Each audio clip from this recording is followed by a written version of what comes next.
नमस्कार, महासागरच्या डिजिटल चॅनलमध्ये आपलं स्वागत आहे। आपण पाहताय महासागर न्यूज। संपूर्ण राज्यामध्ये सोयाबीन खरेदी मोठ्या प्रमाणावरती होत असताना काल या सोयाबीन खरेदीची मुदत संपल्यानंतर राज्यातील बहुतेक जिल्ह्यात सोयाबीन खरेदीला मुदतवाढ मिळण्याची मागणी केली जात आहे।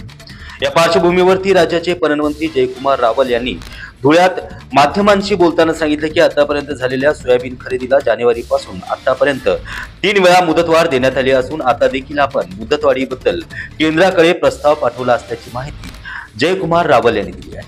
भारताच्या इतिहासात महाराष्ट्रात आतापर्यंत जवळपास 11.25 लाख टन इतकी सोयाबीन खरेदी झाली असून 4,500 रुपये भावाने सोयाबीनची खरेदी झाल्याची माहिती जयकुमार रावल यांनी दिली आहे। शेतकऱ्यांची कुठलीही गैरसोय होणार नाही यासाठी राज्य सरकार प्रयत्नशील असल्याची माहिती देखील रावल यांनी दिली आहे। काय सांगाल, सोयाबीनची खरेदीच्या संदर्भात मोठा प्रश्न निर्माण झालेला आहे, त्याची मुदत वाढवून मिळणार आहे का? शेतकऱ्यांची मागणी आहे। सोयाबीन खरेदी महाराष्ट्रामध्ये ऑक्टोबरच्या महिन्यामध्ये चालू झाली होती आणि 90 दिवसाची ही खरेदी होती। ही 12 जानेवारीला त्याची मुदत खरेदीची संपली। त्याच्यानंतर पुन्हा एकदा आम्ही 31 जानेवारीला मुदतवाढ मागून घेतली। पुन्हा 31 वरनं अजून 7 दिवसाची मुदत आम्ही मागितली। 6 तारखेपर्यंत ती काल संपली आहे। पुन्हा आम्ही काल केंद्राकडे मुदतवाढसाठी मागणी करण्याचा प्रस्ताव पाठवलेला आहे। हे आपल्या केंद्र सरकारच्या MSPच्या भावाने ही खरेदी होत असते। जवळपास 4,892 हा रेट दिला आहे। तो बाजारभावापेक्षा जास्ती असल्यामुळे सरकारी खरेदीकडे मोठा ओघ मागच्या काळामध्ये वाढला होता। आत्तापर्यंतच्या महाराष्ट्राच्या इतिहासामध्ये आणि भारतामध्ये सर्वात जास्ती खरेदी महाराष्ट्रामध्ये झाली। जवळपास 11.25 लाख टन 11.25 लाख टन ही खरेदी सोयाबीनची आत्तापर्यंत झालेली आहे आणि अजून खरेदी बाकी आहे। लातूरला तर थोडंसं अभ्यासाचा भाग आहे की लातूरला मागच्या आठवड्यामध्ये आम्ही सोमवारी मंगळवारी त्यांना 10,000 टनची कॅपॅसिटी वाढवून दिली होती। त्यांचं कॅपॅसिटी संपल्यानंतर ती 1.5 दिवसामध्ये 10,000 टनची खरेदी लातूरमध्ये होऊन गेली। नंतर 20,000 टन वाढवली।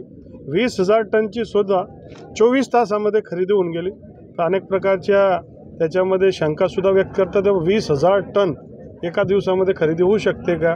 अशा प्रकारचे तज्ज्ञ तो सल्ला विचारतात, इतर राज्याचा माल आला आहे का?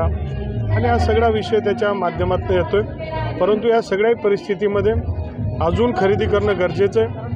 आता महाराष्ट्रामधले जे गोडाऊन्स आहेत जवळपास ते फुल झाले आहेत सगळे। त्याच्यानंतर आता लगेच तूरचं सीझन आलं आहे। तूरचे शेतकरीसुद्धा वाट पाहतात ते तूरचीसुद्धा साधारणतः 3 लाख टन खरेदी करायचं ठरवलं आहे। तूरच्या नंतर आम्हाला चणासुद्धा खरेदी करायचा आहे। आणि हा सगळा जो आहे याच्यामध्ये केंद्र सरकारचं म्हणणं बा आम्ही खरेदी करण्यास तयार, आम्ही तुम्हाला मान्यता देतो, कुठं ठेवणार हा सगळा विषय त्याच्यामधनं आहे। आम्ही या सगळ्या परिस्थितीमध्ये आपल्या शेतकऱ्यांना मदत करणं गरजेचं आहे आणि म्हणून आम्ही केंद्राकडे विनंती केली। थोडं ते लोक रिलक्टंट आहेत, पण आम्ही सांगितलं बा अजून आम्हाला काही काळ वाढवून द्या आणि जे शेतकरी आहेत त्यांचे घ्या। त्याचबरोबर मी सगळ्या केंद्रांना कळवलं आहे की ठीक आहे, ते मुदत वाढते वगैरे याच्यासाठी आपण प्रयत्न करणारच आहे। पण जे लाईनमध्ये लोक होते त्यांची तरी खरेदी आमचे मार्केटिंग फेडरेशन असेल, नाफेडच्या आपल्या विभागीय या राज्याच्या प्रमुख जे अधिकारी असतील त्या दोघांनाही मी काल संध्याकाळी सूचना दिल्या की ज्या लाईनमध्ये क्यूमधले लोक आहेत त्यांची खरेदी आपण करून घेतली पाहिजे अशा सूचना दिल्या।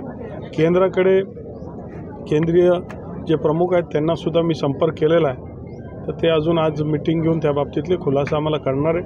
आमचा प्रयत्न की शेतकऱ्यांचा अधिकाधिक माल आपण घेतला पाहिजे। पण हा माल त्याच्यानंतर तूर आहे, त्याच्यानंतर हरभरा आहे, त्याच्यानंतर कांदा आहे, सगळ्याच गोष्टी घेणं आहे, त्याला स्टोरिंग आहे, हा सगळा विषय आणि मग त्या सगळ्यांसाठी प्रयत्न चाललेला आहे। ही जी खरेदी आहे ही केंद्र सरकारच्या माध्यमातून होत असते। त्याच्यामध्ये नाफेड आणि NCCF ही खरेदी करत असते। या दोन संस्थेच्या माध्यमातून जवळपास आम्ही 562 केंद्रावर ही खरेदी होत होती। 5,11,667 शेतकऱ्यांना या योजनेच्या माध्यमातून त्यांच्याकडनं जवळपास 5.25 लाख शेतकऱ्यांकडनं सोयाबीन खरेदी आत्तापर्यंत झाली। 11,21,000 385 टन आत्तापर्यंतची खरेदी झाली आणि सगळे गोडाऊन भरलेले आहेत.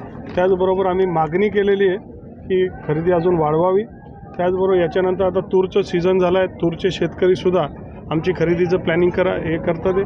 ते तूर संपत नाही तितक्यात चणा येणार आहे. म्हणून साऱ्या शेतकऱ्यांना आणि सगळे वेगवेगळे पिकवणाऱ्या शेतकऱ्यांना आपण न्याय देण्याचा प्रयत्न करतो आहे. CCIने कॉटनची खरेदी हे पुन्हा कापसाची खरेदी वेगाने सुरू केली आणि ते लोकांनी जवळपास 10,000 कोटीचा कापूस महाराष्ट्रामध्ये विकत घेतला आहे. अजून कापूसची प्रक्रिया वेगाने मुख्यमंत्र्यांच्या सूचनेनुसार त्यांचं चालणार आहे. महाराष्ट्रातील तमाम घडामोडी जाणून घेण्यासाठी आजच आमचं चॅनल सबस्क्राईब करायला विसरू नका आणि बेल आयकॉन क्लिक करा.